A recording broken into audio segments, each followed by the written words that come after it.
The Book That Burned Langley, Frank Snepp versus C.I.A. April 7, 1975. And the streets of Saigon pulse with a kind of terror that has no precedent in American diplomatic history. The sidewalks choke with bodies pressing toward gates that will not open, hands reaching through iron bars, voices screaming names of sponsors who may no longer exist or may never have existed at all. Inside the United States Embassy compound, a 32-year-old CIA analyst named Frank Snepp moves through the chaos with a clipboard in one hand and a radio in the other, trying to coordinate an evacuation that has already failed in every meaningful sense of the word. The air smells of diesel fuel and sweat and something sharper that might be fear or might be the chemicals used to burn classified documents in oil drums scattered across the courtyard. Helicopters circle overhead, their rotors chopping the humid air into waves of sound that make conversation nearly impossible. And Snepp finds himself shouting instructions to embassy staff who can barely hear him and would not necessarily obey even if they could. He is supposed to be managing the flow of Vietnamese nationals who hold valid exit papers, but the papers have become irrelevant because there are too many people and too few aircraft, and time has run out in a way that makes bureaucratic procedure feel obscene. Snepp has spent the last 2 years writing intelligence assessments about North Vietnamese military capabilities and political intentions, reports that moved up through CIA channels to the National Security Council and the White House, reports that were supposed to inform policy decisions about troop withdrawals and peace negotiations, and the viability of the Saigon government. He believed, because he was told to believe, that his work mattered, that analysis could shape outcomes, that intelligence could prevent disaster if only the policymakers would listen. Now he stands in the wreckage of that belief, watching people who trusted American promises get left behind because there are not enough helicopters and because someone in Washington decided too late that the collapse was actually happening. The evacuation will continue for another 23 days. Each one a study in improvisation and failure.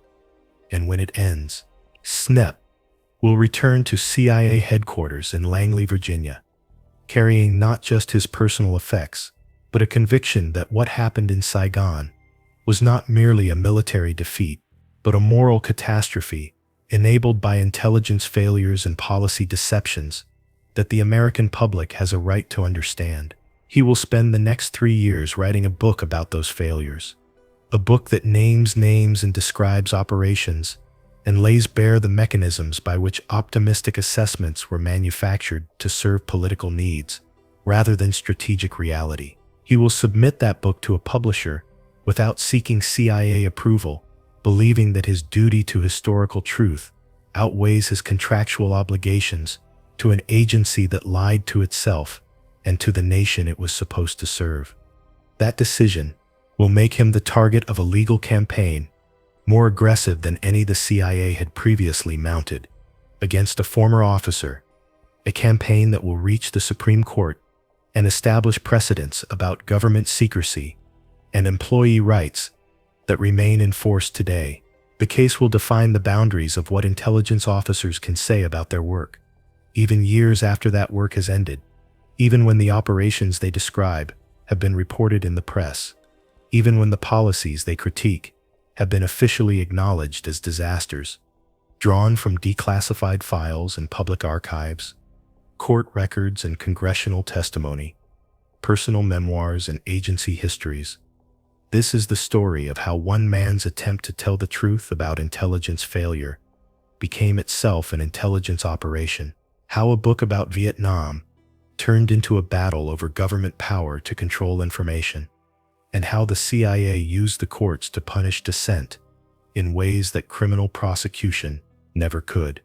The story begins not in Saigon, but in a small town in North Carolina, where Frank Snepp grew up in the 1950s, believing in the institutions that shaped post-war American life, believing that government service meant something honorable, that intelligence work protected the nation from threats that ordinary citizens would never see or understand. He attended Columbia University, studied international relations, learned Russian and French, joined the CIA in 1968 because he thought the agency represented the intelligent application of American power, the careful alternative to the blunt instruments of military force. His first assignment took him to Saigon in 1969, and he would remain there for most of the next 6 years, watching the war grind through its final stages, watching policy follow a logic that had nothing to do with the intelligence he and his colleagues were producing.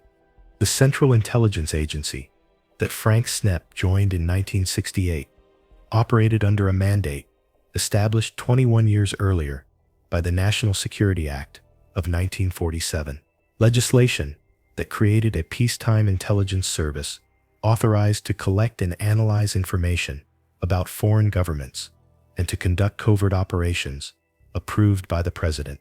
The agency answered to the Director of Central Intelligence, who in turn reported to the National Security Council and the President, a chain of command designed to ensure civilian control over intelligence activities while insulating those activities from public scrutiny and congressional oversight.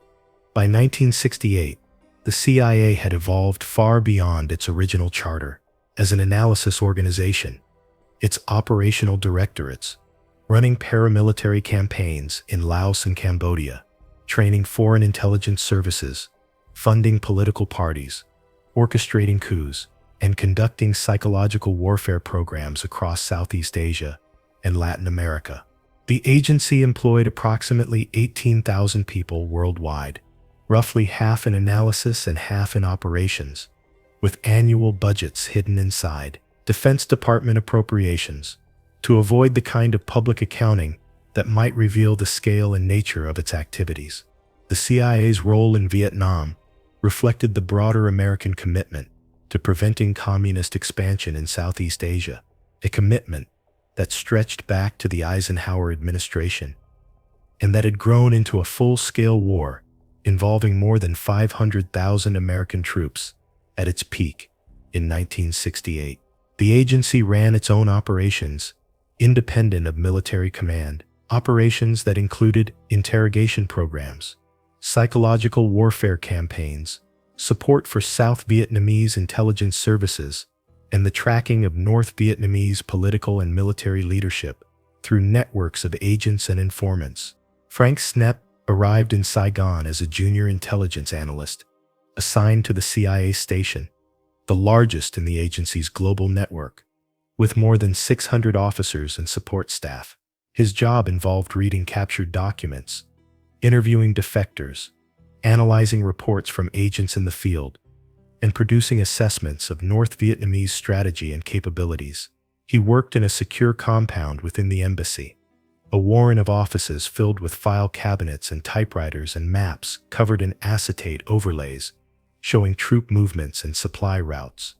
The CIA station in Saigon operated under a chief of station who held ambassadorial rank, who reported directly to the Director of Central Intelligence in Langley, bypassing the ambassador in matters deemed too sensitive for diplomatic channels. This arrangement created tensions between the CIA and the State Department, tensions that would become critical during the final months of the war, when decisions about evacuation planning required coordination between agencies whose priorities did not always align. Snepp's work focused primarily on North Vietnamese political strategy, trying to assess Hanoi's intentions regarding peace negotiations and military operations. He read intercepted communications, studied propaganda broadcasts, analyzed the speeches of North Vietnamese leaders, and tried to construct a picture of how the enemy leadership thought about the war and about the possibility of a negotiated settlement. The work required language skills, cultural knowledge, and the ability to distinguish between what North Vietnamese officials said for public consumption and what they actually believed. The intelligence Snepp and his colleagues produced during the early 1970s painted a consistent picture of North Vietnamese determination to achieve reunification on their terms, regardless of American military pressure or diplomatic initiatives. Reports indicated that Hanoi viewed the Paris peace negotiations as a tactical pause rather than a path to compromise, that North Vietnamese forces were using the negotiating periods to rebuild their strength and position supplies for future offensives, that the Saigon government remained weak and corrupt despite years of American support. These assessments moved up through CIA channels to the National Security Council and the White House, where they competed with more optimistic reports from military intelligence, State Department officials, who had institutional incentives to emphasize progress rather than stalemate. The tension between pessimistic CIA analysis and optimistic Pentagon briefings created a problem for policymakers who needed to justify continued American involvement to a public growing increasingly skeptical about the war. The solution that emerged was not to improve intelligence collection or analysis, but to manage the reporting process, to emphasize data points that supported the desired policy narrative, and to downplay information that suggested the policy was failing. This practice, known within the intelligence community as politicization, involved subtle pressure on analysts to moderate their conclusions, to present findings in ways that gave policymakers room to maneuver, to avoid definitive statements that might constrain decision-making. Snepp witnessed this process throughout his time in Saigon, watching reports get softened during the review process, watching caveats get added to assessments that originally stated conclusions clearly, watching agency leadership emphasize uncertainty about North Vietnamese intentions. Even when the evidence pointed strongly in one direction, he understood that intelligence work involved judgment calls, and that analysts could disagree about interpretation. But he also understood that the pattern he was seeing reflected something more than honest disagreement about ambiguous evidence. The politicization of intelligence became more pronounced after the Paris Peace Accords were signed in January 1973. An agreement that provided for American troop withdrawal in exchange for North Vietnamese promises to respect South Vietnamese sovereignty. The accords gave the Nixon administration a face-saving exit from direct military involvement while leaving the Saigon government dependent on American aid and air support. CIA analysts understood that the agreement merely postponed the final confrontation, that North Vietnamese forces remained in South Vietnam in violation of the accords, that Hanoi had no intention of abandoning its goal of reunification. But policy required optimism, required belief that the accords could work if given time and support, and so intelligence reporting adjusted to accommodate that need. Assessments became more cautious, more hedged, more willing to entertain the possibility that North Vietnamese forces might consolidate rather than attack, that the Saigon government might stabilize if given sufficient aid. Snepp watched these adjustments happen and understood their purpose, but he still believed that his work mattered, that honest analysis would eventually inform better decisions, that the system would correct itself before catastrophe. That belief survived until March 1975, when North Vietnamese forces launched a major offensive in the Central Highlands, an offensive that shattered South Vietnamese defenses and sent government troops fleeing in disarray. The offensive revealed that years of American training and equipment had not created a viable South Vietnamese military, that corruption and poor leadership had hollowed out the armed forces, that soldiers would not fight for a government they did not believe in.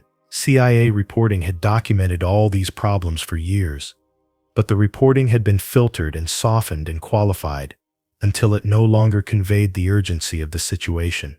As North Vietnamese forces advanced towards Saigon in early April, CIA officers in the field sent increasingly desperate assessments about the timeline for collapse, assessments that gave American officials perhaps 3 weeks to organize an evacuation of embassy personnel and Vietnamese nationals who had worked for the United States.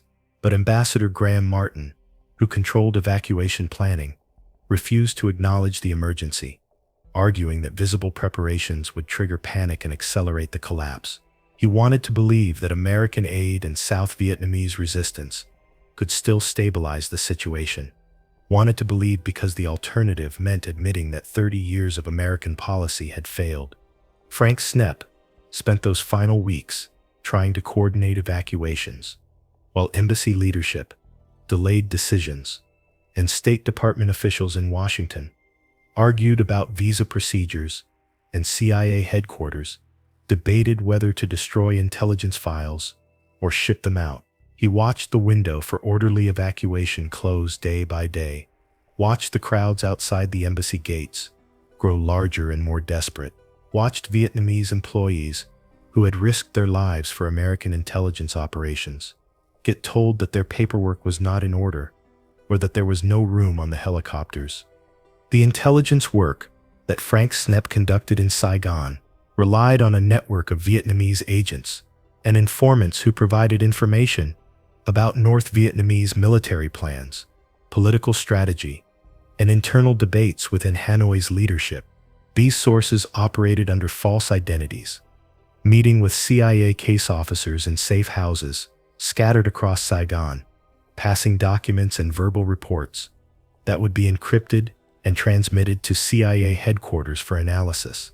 The work required careful tradecraft to protect sources from detection by North Vietnamese intelligence services that ran their own operations inside South Vietnam. One key source, identified in agency files only by a cryptonym, worked as a mid-level official in the South Vietnamese government while secretly reporting to North Vietnamese intelligence handlers. The CIA had recruited him by discovering his double agent status and threatening exposure unless he agreed to become a triple agent, feeding information to his North Vietnamese contacts while also providing intelligence to the Americans. This arrangement allowed CIA analysts to track North Vietnamese intelligence priorities by observing what questions the enemy handlers asked, to identify other agents in the network, and to occasionally feed false information designed to mislead Hanoi about American intentions. The management of this source required weekly meetings in a safe house near Cho Lon, Saigon's Chinatown district, where a case officer would spend hours debriefing the agent and preparing him for his next contact with North Vietnamese handlers. The sessions involved careful questioning to verify information, comparison with reports from other sources, and psychological assessment to ensure the agent remained motivated and secure. The case officer filed detailed contact reports after each meeting, reports that moved through channels to CIA headquarters and to the National Security Agency for comparison with signals intelligence. Another source, a North Vietnamese military officer who defected to South Vietnam in 1972, provided detailed information about the planning process for the final offensive that would capture Saigon. He described meetings in Hanoi where generals debated the timing of the attack, whether to wait another year to rebuild forces or to strike immediately while South Vietnamese morale was collapsing. He identified specific units moving south along the Ho Chi Minh Trail, the supply route that ran through Laos and Cambodia, despite being targeted by American bombing for years.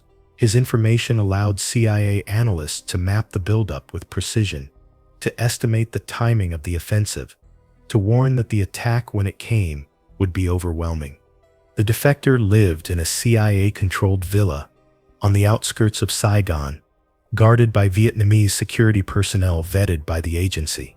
He met with Snepp and other analysts every few days, going over military maps, explaining North Vietnamese doctrine and tactics, describing the personalities and relationships among Hanoi's senior leadership.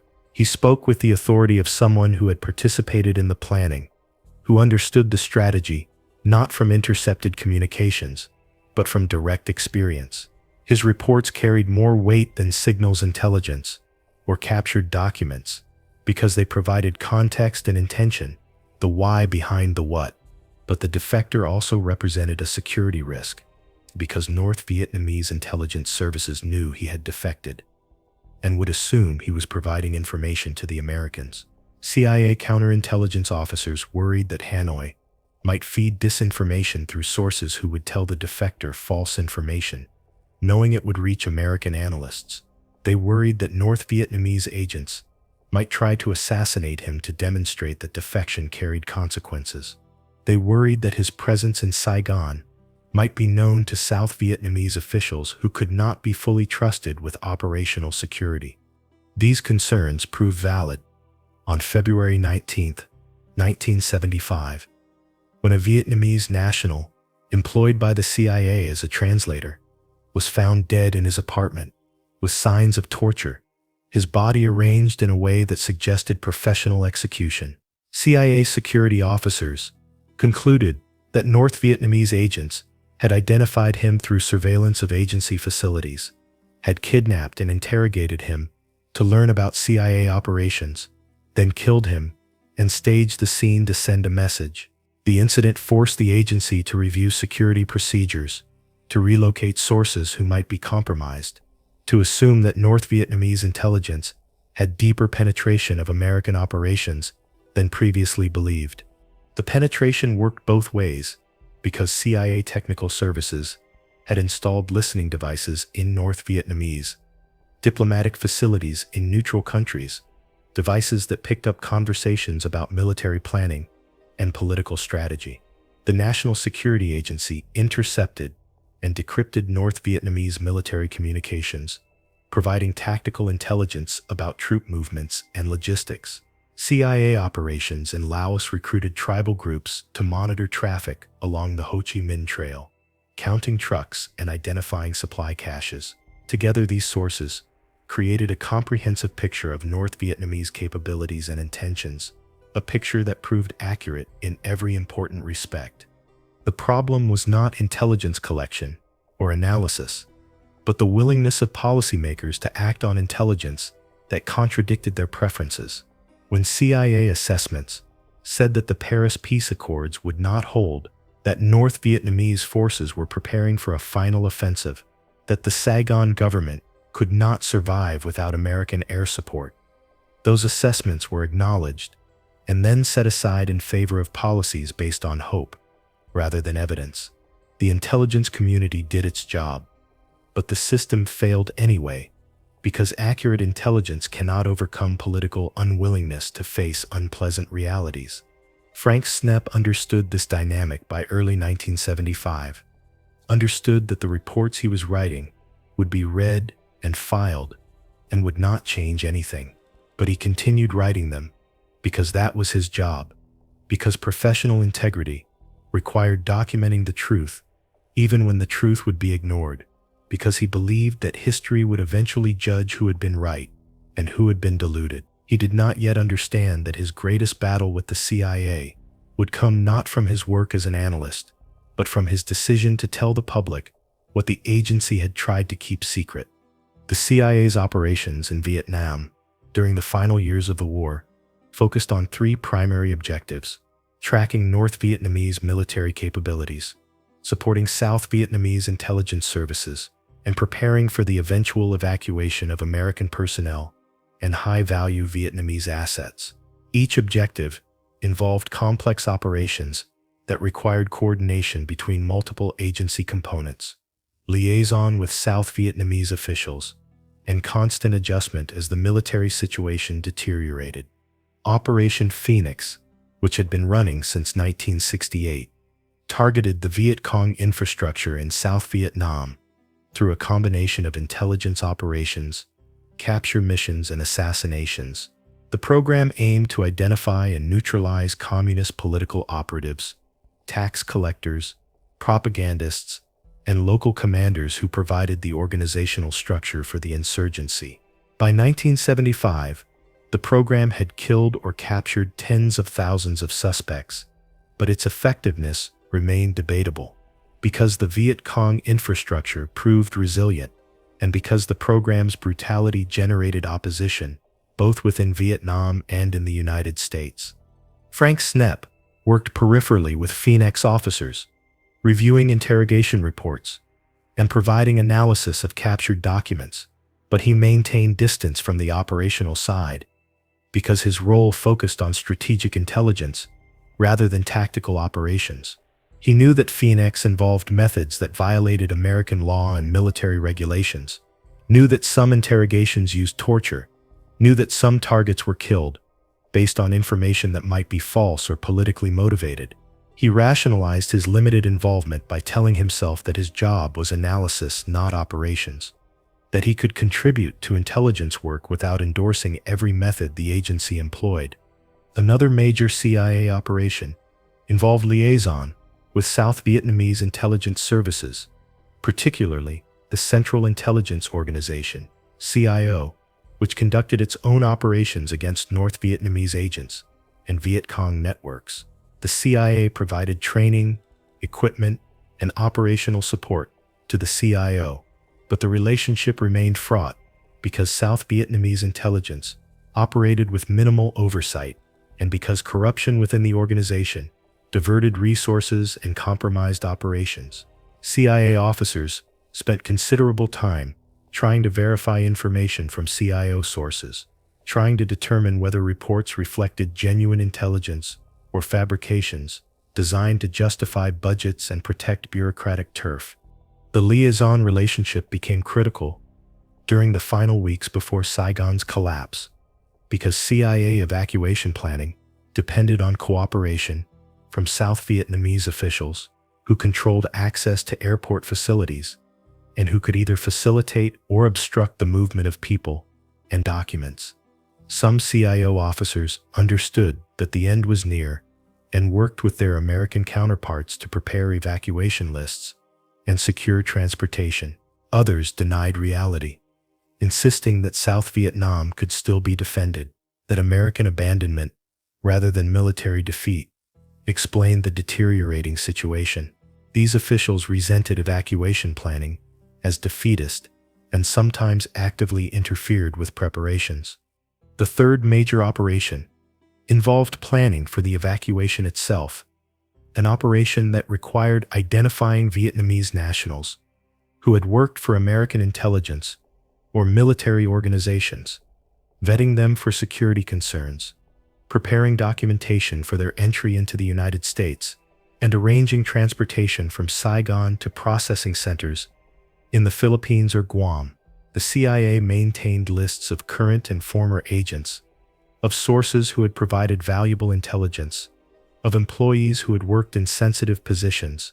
Agency policy required that these individuals be evacuated before North Vietnamese forces captured Saigon, but policy conflicted with embassy reluctance to begin visible evacuation preparations. Ambassador Graham Martin controlled evacuation decisions through his authority over embassy operations, and he refused to approve large-scale departures until mid-April 1975, when North Vietnamese forces had already surrounded Saigon, and when the window for orderly evacuation had effectively closed. His delay meant that thousands of Vietnamese, who should have been evacuated based on their service to the United States, were instead left behind because there was not enough time or transport capacity to move them all. Frank Snepp spent the final days before the collapse working 16-hour shifts at the embassy, processing evacuation lists, coordinating with Marine guards who controlled access to the compound, arguing with State Department officials about visa requirements that seemed absurdly bureaucratic given the circumstances. He watched helicopters arrive and depart, carrying American civilians and embassy staff, while Vietnamese employees waited outside the gates, watched CIA officers burn personnel files rather than evacuate the people those files documented, watched the systematic failure of the institutions he had believed in. The counter-operation mounted by North Vietnamese intelligence during this period focused on identifying and tracking South Vietnamese officials and military officers who were attempting to flee the country. North Vietnamese agents operated throughout Saigon, watching airports and seaports, noting who was leaving and who was staying behind. They compiled lists of individuals who had worked with the Americans, lists that would be used after the communist victory to identify people for re-education camps or execution. The CIA knew that North Vietnamese intelligence was conducting these operations, but could do little to counter them beyond trying to evacuate as many people as possible before the final collapse. On April 29, 1975, as North Vietnamese artillery began shelling Tan Son Ni O Airport, destroying the runways and forcing the cancellation of fixed-wing evacuation flights. The embassy implemented Operation Frequent Wind, the helicopter evacuation that would become the defining image of American defeat in Vietnam. Helicopters from the 7th Fleet flew continuous missions from ships offshore to the embassy roof, extracting Americans and selected Vietnamese in a chaotic operation that continued for 18 hours. The Marines established a perimeter around the embassy compound, holding back crowds of Vietnamese trying to reach the helicopters, using rifle butts and tear gas to maintain order as the evacuation proceeded. Frank Snepp spent those final hours helping to organize the flow of people to the rooftop landing zone, checking manifests, making decisions about who would get on the next helicopter and who would have to wait. He watched CIA officers destroy files, smash communications equipment, and burn code books and oil drums. He watched Ambassador Martin finally board a helicopter after refusing to leave until ordered directly by the president. He watched the last Americans depart, while thousands of Vietnamese who had worked for the embassy remained behind, trapped by decisions made too late and promises broken by bureaucratic delays. Snepp himself left on one of the final helicopters, carrying nothing except his personal notebooks filled with details about the evacuation that he believed someone needed to document. As the helicopter climbed away from the embassy roof, he looked down at the crowd still pressing against the gates, looked at the city spreading beneath him, looked at the evidence of institutional failure made visible in the chaos below. He understood in that moment that the story could not end with evacuation, that someone would have to explain how this disaster happened, that the CIA's version of events would inevitably sanitize the failures and obscure the decisions that led to catastrophe. The mechanics of intelligence work in Saigon depended on systems built over years of American involvement, systems that combined human sources with technical collection and analysis procedures designed to produce actionable intelligence for policymakers. Understanding how these systems operated and why they failed requires examining the specific techniques that CIA officers employed and the institutional pressures that shaped their work. Agent recruitment began with identification of potential sources, individuals who had access to information about North Vietnamese activities and who might be motivated to provide that information to American intelligence. CIA case officers looked for people with financial pressures, political grievances against the communist government, family members in South Vietnam who could serve as leverage, or ideological opposition to communism. The recruitment approach varied depending on the target, sometimes involving direct appeals to patriotism or anti-communist sentiment, sometimes involving coercion through threats of exposure or prosecution, sometimes involving straightforward payment for information.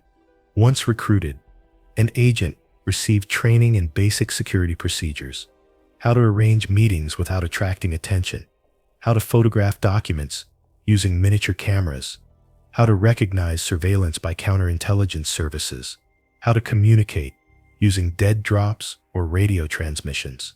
The CIA provided agents with equipment appropriate to their access and capabilities, ranging from simple cameras hidden in cigarette lighters to sophisticated radio sets disguised as household items. Case officers emphasized security above all else, because a compromised agent represented not just the loss of a source, but potential exposure of the entire network to which he belonged. The running of agents required regular meetings to collect information and assess the agent's security situation and morale. Case officers used safe houses throughout Saigon, locations that appeared to be ordinary residences or businesses, but that were actually controlled by the CIA through Vietnamese intermediaries. The safe houses were equipped with recording equipment to document debriefing sessions, with secure communications to transmit reports to the embassy, and with escape routes in case the location was compromised. Case officers varied their routes to meetings, used disguises when appropriate, and employed surveillance detection techniques to ensure they were not being followed by North Vietnamese intelligence. The information collected from agents moved through an analysis process that involved cross-checking against other sources, comparing details with signals intelligence, assessing the reliability of the source based on past performance, and evaluating whether the information fit known patterns of North Vietnamese behavior. CIA analysts, like Frank Snepp, spent their days reading agent reports, interrogation transcripts, captured documents, and signals intelligence summaries, trying to construct a coherent picture of enemy intentions and capabilities from fragmentary and sometimes contradictory information. The analysis work required judgment about which sources to trust and which to discount, judgment that developed through experience and institutional knowledge. Analysts learned to recognize when agents were fabricating information to maintain their value to the CIA, when sources were passing along rumors rather than confirmed facts, when reports reflected what the source thought the Americans wanted to hear rather than actual intelligence. The best analysts developed instincts for truth and deception, for the patterns that indicated genuine inside knowledge versus clever invention. The reporting process took analyzed intelligence and converted it into written assessments designed for policymakers who lacked the time and context to read raw intelligence. CIA reports followed specific formats, beginning with a summary paragraph that stated the main conclusions, followed by supporting analysis that explained the evidence and reasoning behind those conclusions, ending with a section that outlined the implications for American policy. The reports were classified at levels appropriate to their sources and content, with the highest classifications used for intelligence derived from agents whose exposure would endanger lives. These reports moved up through CIA channels to the Director of Central Intelligence, and from there to the National Security Council, the State Department, the Defense Department, and the White House. At each level, officials reviewed the intelligence and decided whether it required action, whether it supported or contradicted existing policies, whether it should be briefed to the president. The system was designed to ensure that intelligence reached decision-makers quickly, but it also created opportunities for reports to be delayed, modified, or suppressed if they contradicted preferred narratives. Frank Snepp wrote dozens of intelligence assessments during his years in Saigon, reports that documented North Vietnamese military buildups, reports that analyzed Hanoi's political strategy, reports that warned about corruption and incompetence in the South Vietnamese government. His reports were well regarded within the agency for their clarity and accuracy, and they moved up through channels to reach senior policymakers. But he gradually realized that being right about the intelligence did not matter if the policymakers were committed to policies that ignored the intelligence. The technical collection systems supporting human intelligence included signals intelligence from the National Security Agency, which intercepted and decrypted North Vietnamese communications, imagery intelligence from reconnaissance aircraft, and satellites that photographed enemy installations and troop movements, and measurement and signature intelligence that tracked missile launches and weapons tests. These systems generated enormous volumes of data that required processing and analysis to extract useful intelligence, and the CIA maintained analytical sections dedicated to integrating technical collection with human source reporting. One specific technique involved the use of sensors planted along the Ho Chi Minh Trail, sensors that detected truck traffic and troop movements and transmitted the data to collection aircraft overhead. The sensors allowed American intelligence to track the flow of supplies and reinforcements from North Vietnam into the South, providing tactical warning of offensive preparations. But the sensors could not reveal North Vietnamese intentions or strategic planning, could not answer whether Hanoi would launch an offensive in weeks or months, could not determine whether the buildup was designed for limited operations or a final push to capture Saigon. Another technique involved the exploitation of captured documents, materials seized during military operations, or provided by agents who had access to North Vietnamese files. CIA analysts, fluent in Vietnamese, read through these documents, looking for information about military plans, political directives, logistics capabilities, morale problems, anything that might illuminate how North Vietnamese leadership thought about the war. The documents provided invaluable insights because they represented internal communications, never intended for foreign eyes, but they also required careful interpretation because their context was often unclear.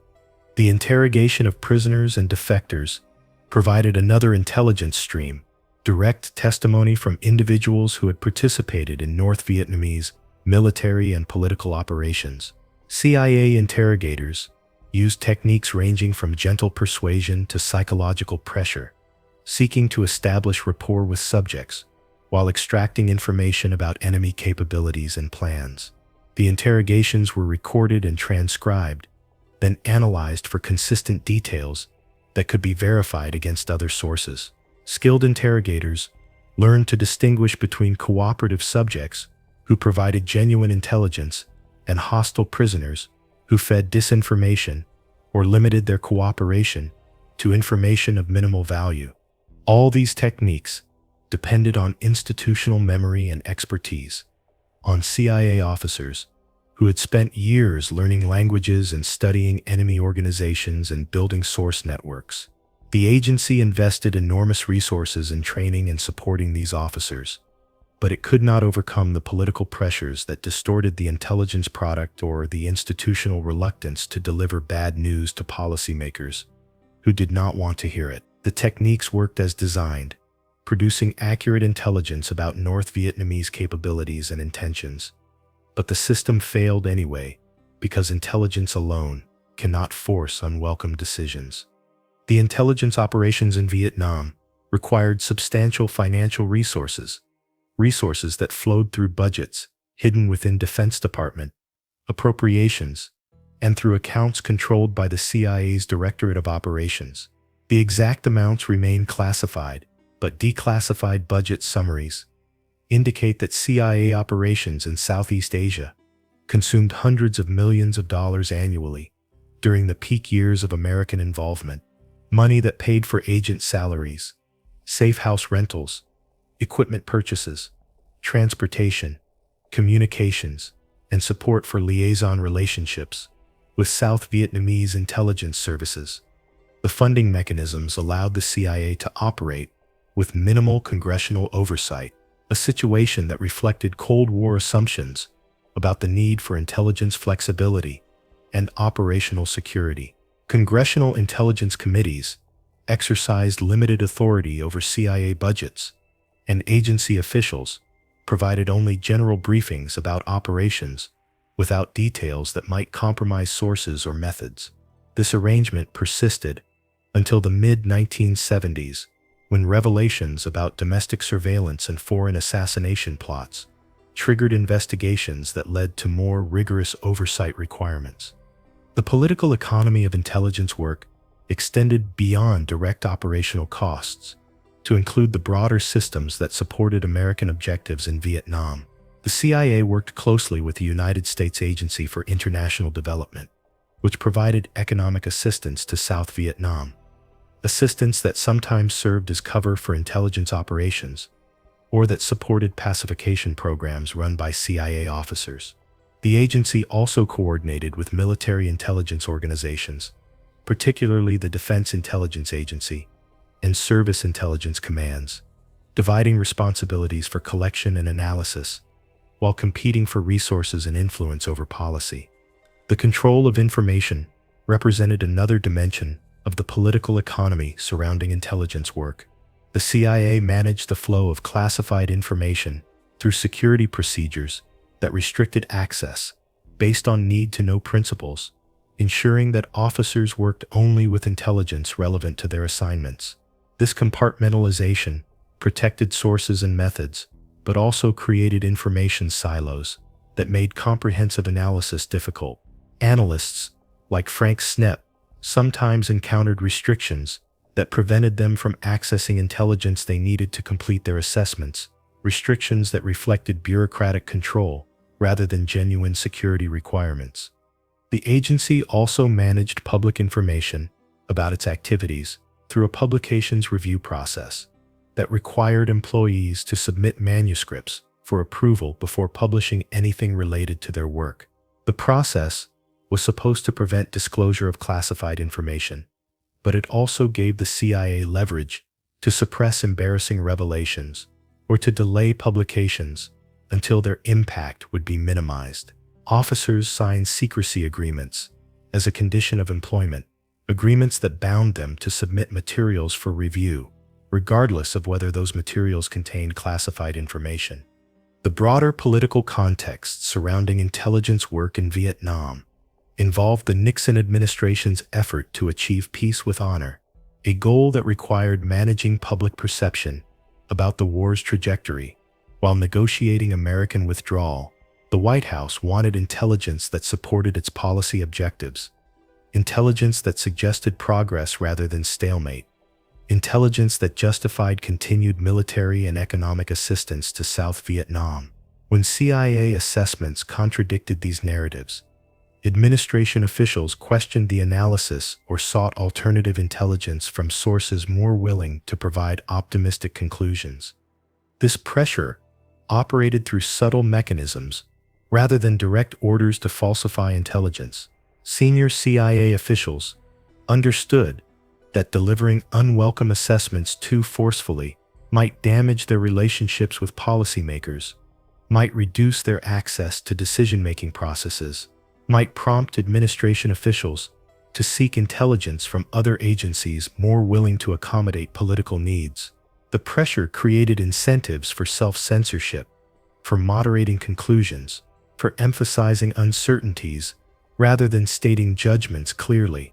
Frank Snepp observed these dynamics without fully understanding their implications until the final weeks before Saigon's collapse, when he watched optimistic assessments guide evacuation decisions.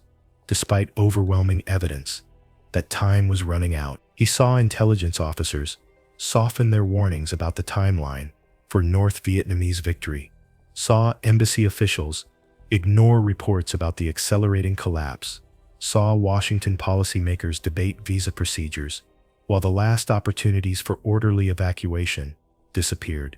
The failure was not primarily an intelligence failure, but a failure of institutions to act on intelligence that contradicted preferred policies. The control of classified information extended to decisions about what the American public would learn about intelligence activities in Vietnam. The CIA worked with journalists who covered the war, sometimes providing background information that shaped coverage, sometimes attempting to suppress stories that might expose operations or embarrass the agency. The relationship between intelligence services and the press remained ambiguous, neither fully cooperative nor completely adversarial, with both sides recognizing that they needed each other while pursuing different objectives. After the fall of Saigon, the CIA initiated a damage assessment to determine what intelligence materials and sources had been compromised by the chaotic evacuation. The assessment revealed that personnel files for Vietnamese agents had been destroyed, but that some agents had been left behind without evacuation, that safe houses had been abandoned with equipment intact, that communications procedures had been compromised through hasty destruction of materials. The assessment prompted reviews of security procedures and evacuation planning for other CIA stations, reviews designed to ensure that future withdrawals would be better organized.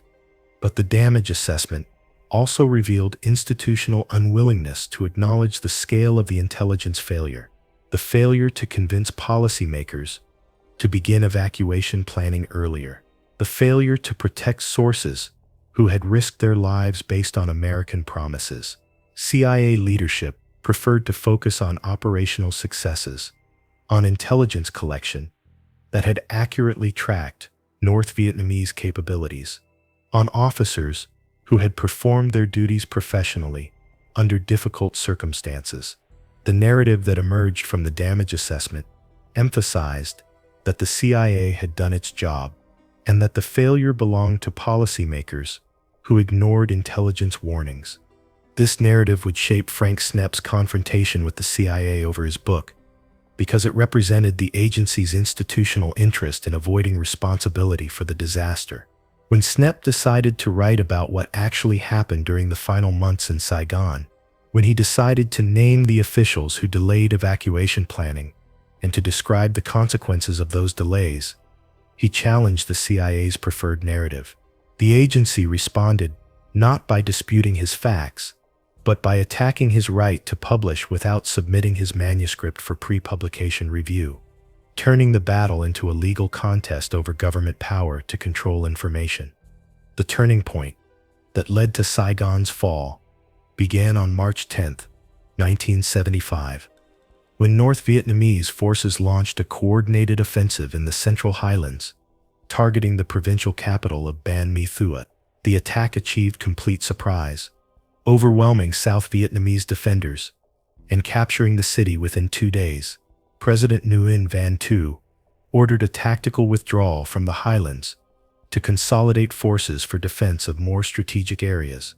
But the withdrawal turned into a rout as soldiers abandoned their positions and fled south along congested roads, leaving behind equipment and civilians who had depended on military protection. CIA intelligence analysts in Saigon recognized immediately that the situation had deteriorated beyond recovery, that the South Vietnamese military had lost its cohesion, that North Vietnamese forces would exploit the collapse by advancing on multiple fronts simultaneously. Frank Snepp drafted assessments warning that Saigon would fall within weeks unless the United States immediate evacuation planning and unless Washington approved emergency military support that might slow the North Vietnamese advance. His assessments moved through CIA channels to headquarters, and from there to the White House, where they joined similar warnings from Defense Intelligence Agency analysts and from military commanders in the field.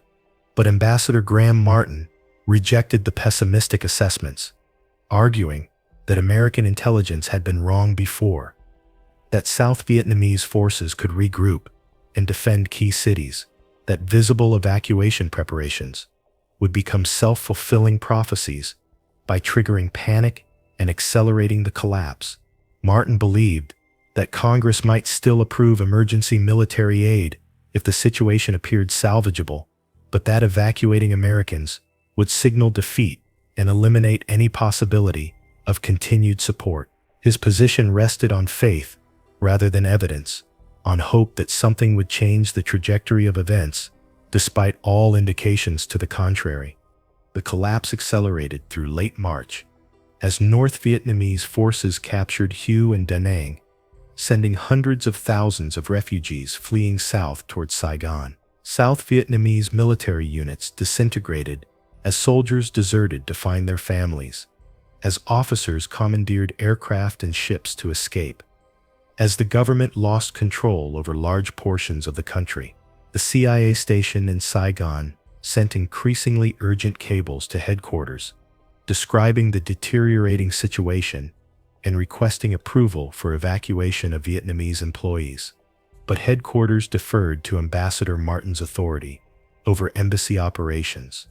By early April, CIA officers in Saigon understood that they were facing not just a military defeat, but a moral catastrophe, that thousands of Vietnamese who had worked for American intelligence would be abandoned if evacuation did not begin immediately. Officers compiled lists of agents and employees, prepared documentation for their entry into the United States, arranged transportation to the embassy compound, but each step required coordination with State Department officials who controlled visa processes and who insisted on following normal procedures despite the emergency.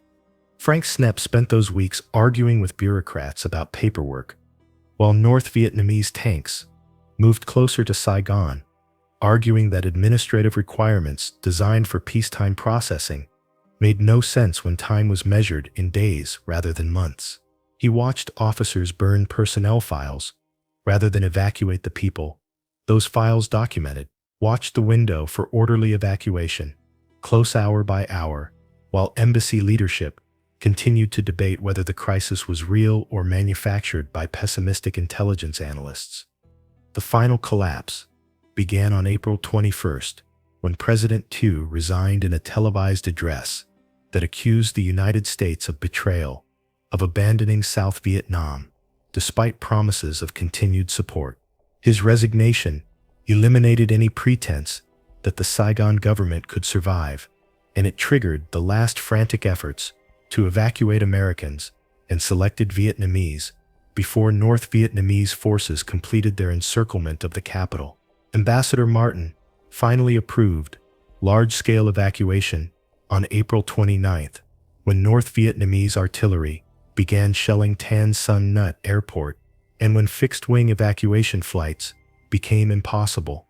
Operation Frequent Wind proceeded in chaos as helicopters from the 7th Fleet shuttled between the embassy compound and ships offshore, extracting approximately 1,000 Americans and nearly 6,000 Vietnamese during 18 hours of continuous operations.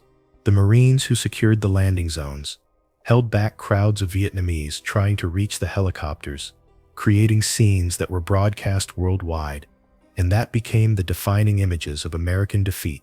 CIA officers destroyed files and equipment, processed manifests, made decisions about who would evacuate and who would be left behind. Decisions made under impossible time pressure with incomplete information. Snepp spent those final hours helping to manage the flow of people to the rooftop landing zone, watching the systematic failure of the institutions he had served.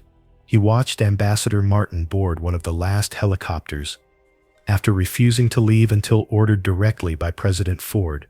He watched the final Marines withdraw at dawn on April 30th, leaving behind Vietnamese employees who had reached the embassy compound but who could not be evacuated before the operation ended. He left on one of the last helicopters, carrying nothing except his notebooks, filled with details about the evacuation that he believed someone needed to document. As his helicopter climbed away from the embassy, Snepp looked down at Saigon spreading beneath him, at the crowd still gathered outside the embassy gates, at the evidence of institutional failure made visible in the chaos below. He understood that the catastrophe was not primarily a failure of intelligence, but a failure of leadership, a failure of officials who ignored intelligence warnings because those warnings contradicted their policy preferences. He understood that the CIA would construct a narrative that emphasized the agency's professional performance while minimizing its responsibility for the disaster, and he understood that someone would need to tell the truth about what actually happened. The immediate aftermath of the evacuation saw North Vietnamese forces enter Saigon, unopposed on April 30th, raising their flag over the presidential palace and declaring victory in what they termed the liberation of South Vietnam. The communist government began a process of re-education for South Vietnamese officials and military officers, a process that involved imprisonment in camps where thousands died from disease and malnutrition. The CIA conducted damage assessments to determine which agents had been captured and which had escaped, which operations had been compromised, and which remained secure. But the assessments could not change the fundamental reality that the agency had failed to protect people who had trusted American promises. Frank Snepp returned to CIA headquarters in Langley, Virginia in May 1975, carrying trauma and anger that would shape the next 3 years of his life. He had been offered a promotion for his work in Saigon, recognition that he was a capable analyst with a promising career ahead of him, but the recognition felt empty given what he had witnessed during the final weeks of the war. He requested reassignment to the CIA's East Asia Division, where he could work on Vietnam-related intelligence, but his real focus was on documenting what had happened during the evacuation, on preserving the record before institutional memory faded or was deliberately obscured. The CIA's official position on the fall of Saigon emphasized that the agency had provided accurate intelligence about North Vietnamese capabilities and intentions, that CIA officers had performed professionally under extreme circumstances, that the disaster reflected policy failures rather than intelligence failures. This narrative was accurate as far as it went, but it omitted critical details about the politicization of intelligence, about pressure on analysts to moderate their assessments, about the failure to protect Vietnamese agents and employees who had been promised evacuation. Snepp began writing an internal account of the evacuation in June 1975, a detailed chronology based on his notebooks and his memory of events. He shared the account with colleagues who had served in Saigon, and they confirmed his recollections and added details from their own experiences. The account documented Ambassador Martin's refusal to approve evacuation planning, the State Department's insistence on following normal visa procedures, the CIA's failure to protect its sources, and the individual decisions by mid-level officers who tried to circumvent bureaucratic obstruction to save lives. CIA leadership showed no interest in Snepp's internal account, beyond incorporating some details into official damage assessments. The agency wanted to move past Vietnam, wanted to focus on other priorities, wanted to avoid dwelling on a failure that might damage morale or invite congressional investigations. Senior officials made clear that Snepp's future at the CIA depended on his willingness to let the issue drop, to accept the official narrative, to focus on his assigned work rather than on documenting institutional failures. But Snepp could not let the issue drop because he believed that the Vietnamese who had been left behind deserved to have their story told, that the American public deserved to understand how policy decisions had led to catastrophe, that historical truth mattered more than institutional reputation. By late 1975, he had decided to write a book about the evacuation, a book that would name names and describe decisions and hold individuals accountable for their failures. He understood that publishing such a book would end his career at the CIA, but he believed that some obligations transcended employment loyalty. The decision to write the book raised immediate questions about his legal obligations. Under the secrecy agreement he had signed as a condition of CIA employment, the agreement required him to submit any manuscript related to his intelligence work for pre-publication review, a process that would give the agency opportunity to demand deletions of classified information and to delay publication indefinitely. Snepp consulted with attorneys who specialized in First Amendment law, and they advised him that the pre-publication review requirement might not be enforceable if his book contained no classified information, that the CIA could not legally suppress a manuscript merely because it embarrassed the agency. Snepp spent 1976 and 1977 writing the manuscript while working full-time at CIA headquarters, writing in the evenings and on weekends, conducting additional interviews with former colleagues who were willing to share their recollections despite the risk to their own careers. The book that emerged was titled Decent Interval, a reference to the cynical calculus behind American withdrawal from Vietnam, the policy that aimed to create a decent interval between American departure and South Vietnamese collapse so that the United States could claim it had provided Saigon with a fair chance to survive. The manuscript documented specific failures by identifiable officials, describing Ambassador Martin's refusal to approve evacuation planning, describing State Department obstruction of visa processing, describing CIA failures to protect sources. It included details about intelligence operations that had been reported in the press but never officially acknowledged, details about the scale of American intelligence presence in Vietnam, and the methods used to collect information about North Vietnamese activities. It described the politicization of intelligence and the institutional pressures that led analysts to soften their assessments.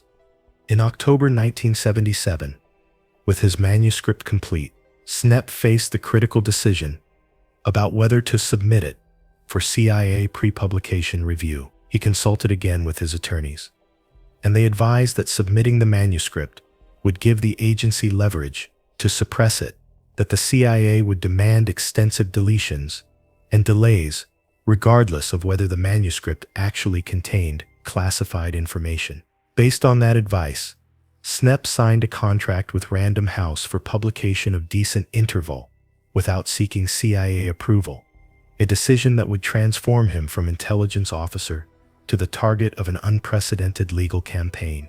The CIA learned about the book In November 1977, when Random House began distributing advance copies to reviewers and media outlets, agency lawyers immediately recognized that Snepp had violated his secrecy agreement by publishing without pre-publication review, and they began planning legal action designed not just to punish Snepp, but to establish precedents that would deter future unauthorized publications by intelligence officers. The agency's response would involve civil lawsuits rather than criminal prosecution, a strategy that avoided the difficulty of proving in court that specific information was legally classified while still allowing the government to impose severe financial penalties. CIA Director Stansfield Turner authorized the lawsuit in December 1977, shortly before Decent Interval was published in January 1978. The book received extensive media coverage and strong reviews, with critics praising Snepp's detailed account of institutional failure and his willingness to challenge the CIA's self-serving narrative about Vietnam. The book became a bestseller, selling hundreds of thousands of copies and establishing Snepp as a credible whistleblower whose testimony about intelligence failures carried weight with the public and with Congress. But the commercial success of the book strengthened the CIA's determination to make an example of Snepp, to demonstrate that unauthorized publication would result in financial ruin, regardless of whether the information disclosed was actually classified. The government's lawsuit sought not criminal penalties, but a constructive trust on all profits from the book, arguing that Snepp had breached his fiduciary duty to the CIA by publishing without pre-publication review, and that he should therefore forfeit all earnings from his breach of contract. The legal theory was novel and aggressive, treating Snepp as if he had stolen government property rather than as an employee who had violated a contractual obligation. The CIA argued that the secrecy agreement created a lifelong fiduciary relationship that gave the agency rights to control any information derived from Snepp's employment, even information that was not classified, even information that had been publicly reported, even information that Snepp had witnessed as a participant, rather than learning through access to classified documents. The case moved quickly through federal courts, with the CIA winning at every level. The district court ruled that Snepp had breached his contract and that the government was entitled to recover his profits. The appeals court affirmed, adding that the CIA did not need to prove actual harm from Snepp's publication, that the breach of contract itself justified the financial penalty. The case reached the Supreme Court in February 1980, and the court ruled for the government in a brief per curiam opinion that required no oral argument and provided minimal reasoning. The Supreme Court's decision in Snepp versus United States established that intelligence officers who sign secrecy agreements have a fiduciary obligation to submit manuscripts for pre-publication review regardless of whether those manuscripts contain classified information. That violation of this obligation subjects the officer to forfeiture of all profits from publication, and that the government need not prove actual harm to obtain this remedy. The decision effectively gave intelligence agencies power to financially destroy employees who publish without approval, creating a powerful deterrent against whistleblowing and unauthorized disclosure. Part 9. Legacy and Consequences. The Supreme Court's decision against Frank Snepp had immediate and lasting consequences for intelligence officers who wanted to write about their experiences, and for journalists who relied on current or former officers as sources. The ruling established that pre-publication review was not merely an administrative procedure, but an enforceable obligation backed by severe financial penalties, that intelligence agencies could claim all profits from unauthorized publications, even when those publications contain no classified information, and that courts would not inquire into whether agency demands for deletions were justified, or whether review processes were being used to suppress embarrassing rather than classified information. The decision transformed the relationship between intelligence agencies and their employees, making clear that secrecy agreements, signed as a condition of employment, would be interpreted expansively to give agencies control over information long after employment ended. Former officers who wanted to write memoirs or to contribute to public debate about intelligence matters faced the choice of submitting manuscripts for review, knowing the agency could demand deletions or delay publication indefinitely, or risking financial ruin by publishing without approval. The CIA used the Snepp precedent aggressively in subsequent cases, threatening legal action against former officers who contemplated unauthorized publication and demanding extensive deletions from manuscripts submitted for review. The pre-publication review process became a tool for managing institutional reputation, with the agency using security justifications to suppress information that might embarrass officials or contradict official narratives. Officers learned that the safest course was silence, that writing about intelligence failures or policy mistakes would trigger reviews that could last months or years, and that would likely result in deletions that made publication pointless. Frank Snepp himself faced financial devastation from the Supreme Court's ruling, forced to surrender more than $100,000 in royalties from Decent Interval and to pay the government's legal costs. The financial penalty made it difficult for him to continue writing about intelligence matters, though he published subsequent books about other aspects of the Vietnam War and worked as a journalist covering national security issues. He became a symbol to civil libertarians of government overreach and to intelligence professionals of the consequences of violating secrecy obligations. The Snepp case influenced congressional efforts to reform intelligence oversight in the wake of revelations about domestic surveillance and foreign assassination plots. The Senate Select Committee to study governmental operations with respect to intelligence activities, known as the Church Committee, had investigated CIA abuses and recommended legislation to strengthen oversight and protect whistleblowers. But the Snepp decision demonstrated that courts would defer to agency claims about the need to enforce secrecy agreements, making legislative protection for whistleblowers difficult to implement effectively.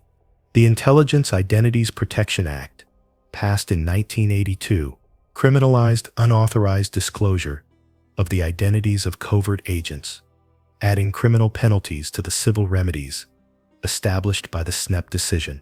The law was intended to prevent the kind of disclosure that had led to assassinations of CIA officers, whose names had been published by former officer Philip Agee.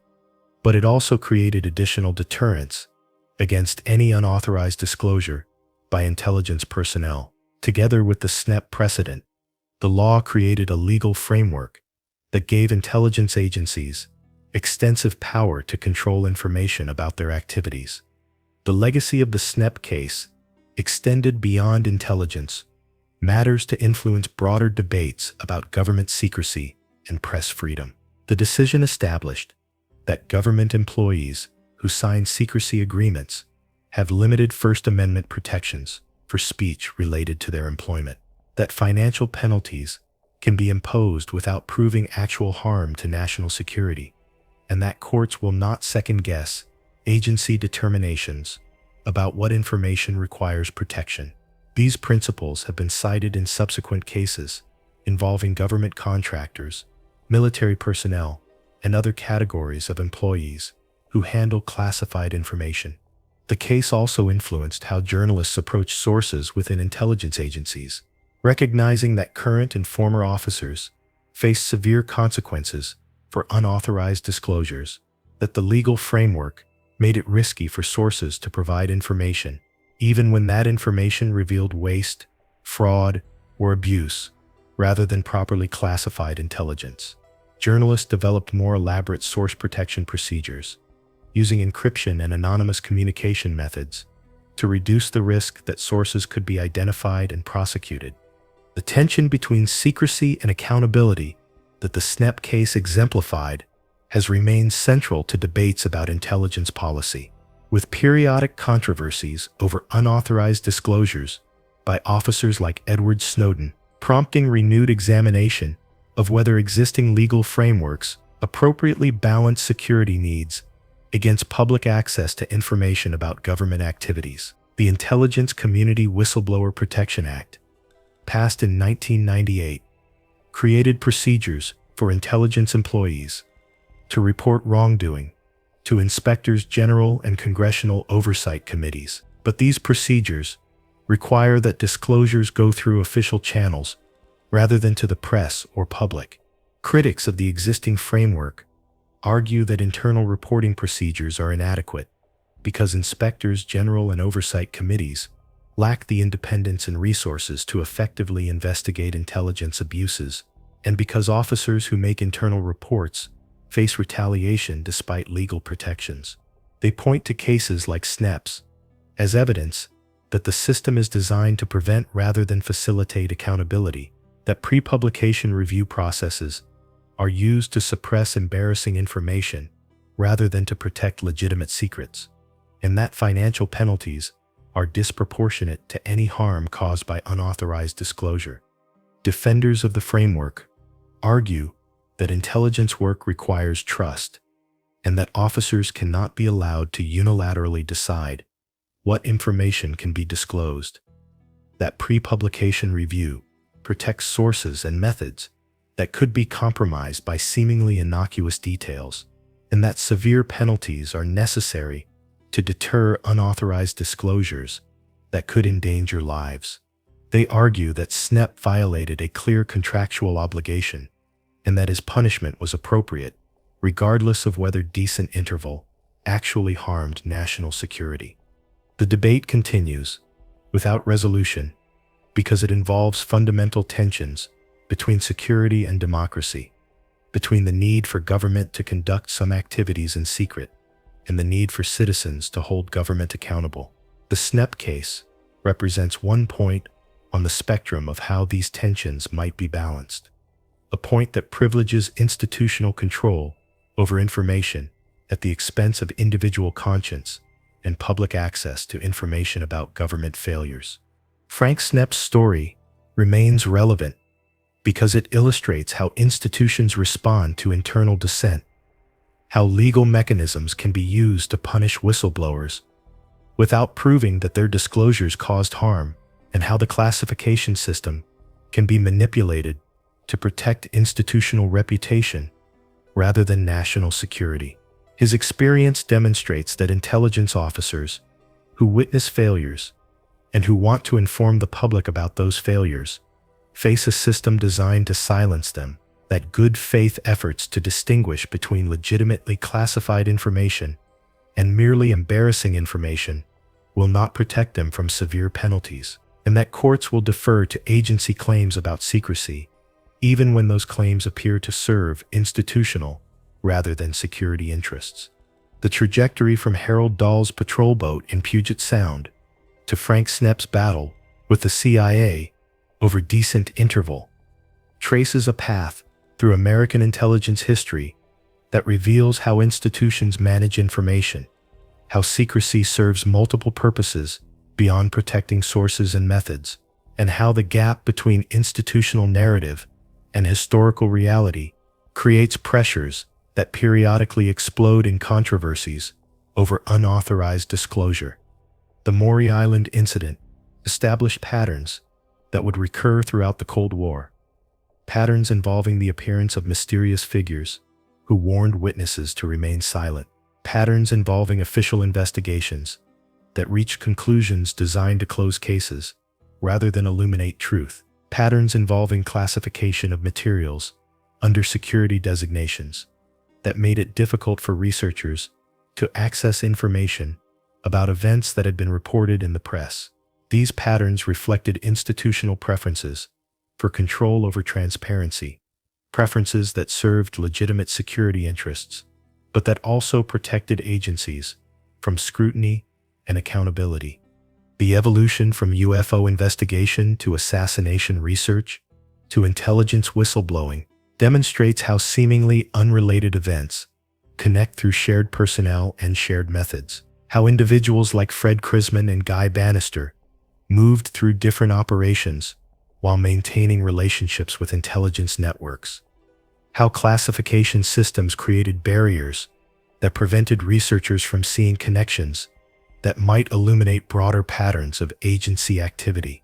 The revelation of these connections, through patient research and careful analysis of declassified documents, provides citizens with opportunities to understand institutions that operate largely beyond public view. Frank Snepp's confrontation with the CIA over decent interval represents a moment when institutional preferences for secrecy collided with individual conscience and public interest in accountability. Snepp believed that his obligations to historical truth and to the Vietnamese who had been abandoned outweighed his contractual obligations to an agency that had failed in its fundamental mission. The CIA believed that its institutional interests in controlling information about its operations outweighed any individual officer's claim to speak publicly about failures he had witnessed. The court sided with the institution, establishing legal precedents that make it difficult for intelligence officers to contribute to public debate about intelligence policy without risking financial ruin. The lesson that emerges from examining these connected events is not that intelligence agencies are malevolent or that their operations lack legitimacy, but that institutions designed to operate in secret develop cultures and practices that resist accountability, that prioritize control over transparency, and that use legal and administrative mechanisms to punish dissent. These tendencies exist in tension with democratic principles that require public access to information about government activities and that depend on the ability of citizens to evaluate whether their government is acting in their interests. The balance between secrecy and accountability cannot be resolved through legal frameworks alone, because the frameworks will inevitably reflect the political preferences of those who design them, and because courts will defer to institutional claims about security needs. The balance, instead, depends on the willingness of individuals like Frank Snepp to risk their careers and financial security to inform the public about institutional failures, on the willingness of journalists to protect sources and publish information that agencies want suppressed, and on the willingness of citizens to demand accountability even when agencies claim that accountability threatens security. The story that begins with Harold Dahl's encounter with mysterious objects over Puget Sound and moves through Fred Crisman's suspected involvement in the Kennedy assassination to Frank Snepp's battle over decent interval demonstrates that intelligence history cannot be understood by examining isolated incidents, but requires tracing connections across decades and operations, recognizing patterns in how institutions manage information and control narratives, and appreciating the courage required of individuals who challenge those institutions. The revelation of these connections through declassified documents provides opportunities for understanding, while also demonstrating the limitations that classification systems place on historical research. The contemporary relevance of these events lies not in the specific details of what happened in 1947 or 1975, but in what they reveal about institutions that continue to operate largely beyond public view, that continue to use classification systems to protect information that serves institutional rather than security interests, and that continue to punish officers who attempt to inform the public about failures and abuses. The legal framework established by the Snepp decision remains in force, continuing to deter intelligence officers from contributing to public debate about intelligence policy and continuing to privilege institutional control over individual conscience. The truth, as Frank Snepp learned through his experience in Saigon and his battle with the CIA, often lies not in the dramatic headlines or sensational claims that capture public attention, but in the patient examination of documentary evidence that reveals the actual decisions and relationships that shape historical events. The work of reconstruction requires access to documents that institutions prefer to keep classified, requires willingness to challenge official narratives, even when those narratives are endorsed by courts and supported by legal frameworks, and requires recognition that democratic accountability depends on citizens who insist on transparency even when institutions claim that transparency threatens security. The book that burned Langley was not burned because it disclosed classified information that threatened sources or compromised methods, but because it told truths that the CIA preferred to keep hidden, truths about institutional failures and individual decisions that led to catastrophe. The agency's response to Decent Interval demonstrated that it possessed tools to punish officers who challenged official narratives, tools that courts would enforce, despite serious questions about whether the punishment served security interests or merely institutional preferences. The precedent established by that case continues to shape the relationship between intelligence agencies and their employees, continues to influence debates about secrecy and accountability, and continues to demonstrate the costs that individuals pay when they choose conscience over institutional loyalty.